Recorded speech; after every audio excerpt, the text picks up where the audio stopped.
നമസ്കാരം. UK വാർത്തകളിലേക്ക് സ്വാഗതം.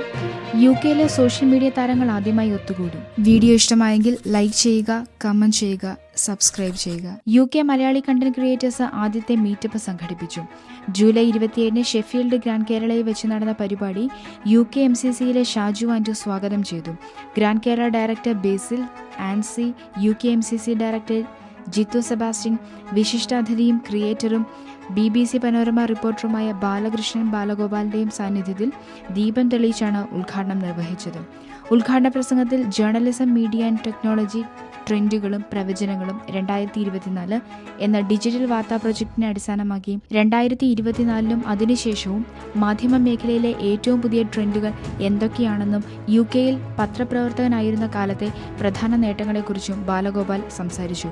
ഒരു കണ്ടന്റ് ക്രിയേറ്റർ മറ്റു ജോലി തിരക്കുകൾക്കിടയിലും പാഷനെ മുറുകെ പിടിക്കുകയും അതിനെ കഠിനാധ്വാനം ചെയ്യുകയും അതിൽ ധാർമ്മികത നിലനിർത്തുകയും ചെയ്താൽ തീർച്ചയായും വിജയം കൈവരിക്കാനാകുമെന്ന് അദ്ദേഹം പറഞ്ഞു. ഈ കൂട്ടായ്മയിലേക്ക് കടന്നുവരുന്നവർക്ക് പ്രചോദനവും പിന്തുണയും നൽകി ഒരു കുടുംബത്തെ പോലെ കൊണ്ടുപോകുമെന്നും അവർക്ക് വരുമാന സ്രോതസ്സിലേക്കുള്ള കൂടുതൽ അവസരങ്ങളിലേക്കുള്ള വഴി തെളിക്കുമെന്നും ജിത്തു സെബാസ്റ്റ്യൻ പറഞ്ഞു.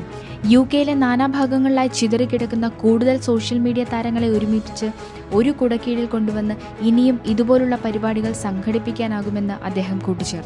UK MCCയിലെ മിസ്ന ഷെഫീഖും അമലും പങ്കെടുത്തവരെ അഭിവാദ്യം ചെയ്യുകയും രജിസ്ട്രേഷനിൽ സഹായിക്കുകയും ചെയ്തു. ചാനൽ ഒപ്റ്റിമൈസേഷൻ, ഹാക്ക് ചെയ്ത ചാനൽ വീണ്ടെടുക്കൽ, തമ്പനെയിൽ, പോസ്റ്റർ നിർമ്മാണം, സ്കെച്ചിംഗ് എന്നിവയെക്കുറിച്ച് സ്റ്റെഫിൻ, ടിൻഡോ, ജോഫി, ഇംന എന്നിവർ സംസാരിച്ചു.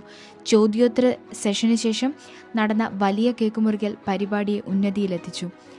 സോഷ്യൽ മീഡിയയിലെ നിരവധി പ്രമുഖർ പങ്കെടുത്ത പരിപാടിയിൽ 100ഓളം പേർ അണിനിരുന്നു. ഗ്രാൻഡ് കേരള റെസ്റ്റോറന്റിൽ നിന്ന് ഉച്ചഭക്ഷണവും തുടർന്ന് ഷെഫീഖിന്റെ നേതൃത്വത്തിലുള്ള DJ പ്രോഗ്രാമും പരിപാടിയുടെ മാറ്റുകൂട്ടി. ധന്യ പരിപാടിയിലെ മുഖ്യ അവതാരികയായിരുന്നു. അബീസ്, നന്ദന എന്നിവർ പങ്കെടുത്തവരോടുള്ള നന്ദി പ്രകാശിപ്പിച്ചു. കുട്ടികളുടെ അശ്ലീല ചിത്രമെടുത്ത് വാട്സപ്പിൽ പ്രചരിപ്പിച്ചതിന് മുൻ BBC വാർത്താ അവതാരകൻ 62-കാരനായ ഹ്യൂ എഡ്വേർഡ്സിനെതിരെ 3 കൗണ്ട് കേസുകൾ ചാർജ് ചെയ്തതായി മെട്രോപൊളിറ്റൻ പോലീസ്.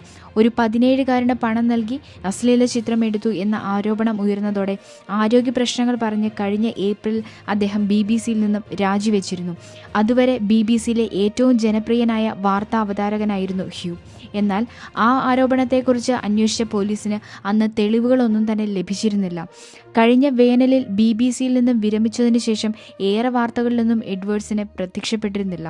40 വർഷത്തോളം BBCയിൽ ജോലി ചെയ്തിരുന്ന ഇയാളായിരുന്നു BBCയിലെ ഏറ്റവും അധികം പ്രതിഫലം കൈപ്പറ്റിയിരുന്ന വാർത്താ അവതാരകൻ. ഇപ്പോൾ കേസിന് ആധാരമായ സംഭവം നടന്നത് 2020 ഡിസംബറിനും 2022 ഏപ്രിലിനും ഇടയിലായിരുന്നു എന്ന് പോലീസ് അറിയിച്ചു. 2023 നവംബർ 8 അറസ്റ്റിലായ ഇയാളുടെ പേരിൽ ജൂൺ 26 കേസ് ചാർജ് ചെയ്തത്. സൗത്ത് പോർട്ടിൽ ഡാൻസ് യോഗ ക്ലാസ്സിലേക്ക് പാഞ്ഞെത്തി 11 കുട്ടികളെ കുത്തിവീഴ്ത്തി 17-കാരൻ, 2 കുട്ടികൾ കൊല്ലപ്പെട്ടു. തുറമുഖ പട്ടണമായ സൗത്ത് പോർട്ടിൽ കൗമാരക്കാരനായ അക്രമിയുടെ കുത്തേറ്റ് 2 കുട്ടികൾക്ക് ദാരുണാന്ത്യം. സൗത്ത് പോർട്ടിലെ ഹാൾ സ്ട്രീറ്റിൽ കുട്ടികൾക്കായി നടത്തുന്ന ഡാൻസ് യോഗ ക്ലാസ്സിലേക്ക് ഓടിക്കയറിയ അക്രമി കുത്തിവീഴ്ത്തിയത് 11 കുട്ടികളെയാണ്. ആക്രമണത്തിൽ പരിക്കേറ്റ 6 കുട്ടികളുടെ നില ഗുരുതരമാണ്. 2 മുതിർന്നവർക്കും സംഭവത്തിൽ പരിക്കുണ്ട്. 17 വയസ്സുള്ള അക്രമിയെ പോലീസ് അറസ്റ്റ് ചെയ്തു. സംഭവം ഭീകരാക്രമണമല്ലെന്ന് പോലീസ് സ്ഥിരീകരിച്ചിട്ടുണ്ട്. തിങ്കളാഴ്ച രാവിലെ 11:50 രാജ്യത്തെ നടുക്കിയ ഈ സംഭവത്തിൽ ചാൾസ് 3 രാജാവും പ്രധാനമന്ത്രി കീർ സ്റ്റാമർ ഉൾപ്പെടെയുള്ള നേതാക്കളും നടുക്കവും ദുഃഖവും രേഖപ്പെടുത്തി. ജൂനിയർ ഡോക്ടർമാർക്ക് 22% ശമ്പള വർധന ഓഫർ ചെയ്ത് ഗവൺമെന്റ്. ഇംഗ്ലണ്ടിലെ ജൂനിയർ ഡോക്ടർമാർക്ക് 22% ശമ്പള വർധന നൽകാനുള്ള കരാർ അംഗീകരിച്ച് ഗവൺമെന്റും BMA ട്രേഡ് യൂണിയനും. 2 വർഷക്കാലത്തിലേക്കാണ് ഈ വമ്പൻ വർധന ജൂനിയർ ഡോക്ടർമാർക്ക് ലഭിക്കുക.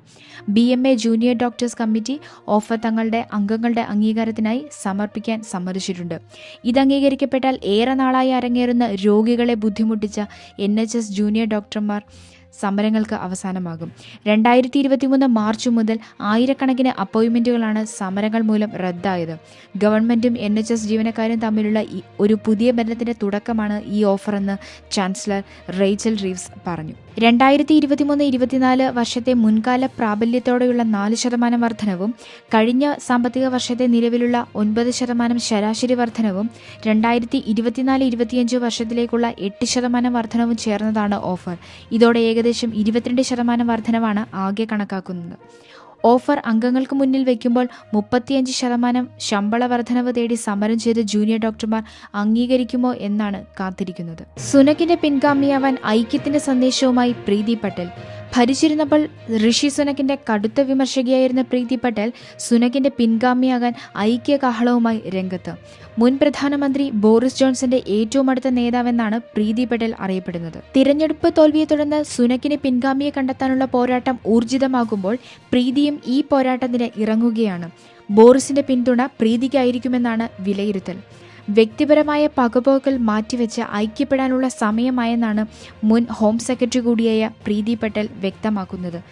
സുനക്കിന്റെ പിൻഗാമിയായി നേതാവാകാൻ നിരവധി പേരാണ് രംഗത്തുള്ളത്. ജൂലൈ 4 പാർട്ടി നേരിട്ട പരാജയം പാർട്ടി അംഗങ്ങളുടെ കുറ്റമല്ലെന്നും മറിച്ച് പോരാട്ടം ഉപേക്ഷിച്ച രാഷ്ട്രീയക്കാരാണ് വരുത്തിവെച്ചതെന്നാണ് പ്രീതിയുടെ നിലപാട്. നോർത്ത് യോർക്ക്ഷയറിലെ വയലിൽ ചെറുവിമാനം തകർന്നു വീണ് 20 വയസ്സുള്ള 2 പേർ മരിച്ചു. ഞായറാഴ്ച രാവിലെ സെൽബിക്ക് സമീപമുള്ള തോർഗൻബെയിലെ ഒരു ഗ്രാമപ്രദേശത്താണ് അപകടം. പൈലറ്റും യാത്രക്കാരനുമാണ് കൊല്ലപ്പെട്ടത്. ഇവരുടെ അടുത്ത ബന്ധുക്കളെ വിവരം അറിയിച്ചിട്ടുണ്ട്. ഇന്നത്തെ വാർത്തകൾ ഇതോടുകൂടി അവസാനിക്കുന്നു. നന്ദി, നമസ്കാരം.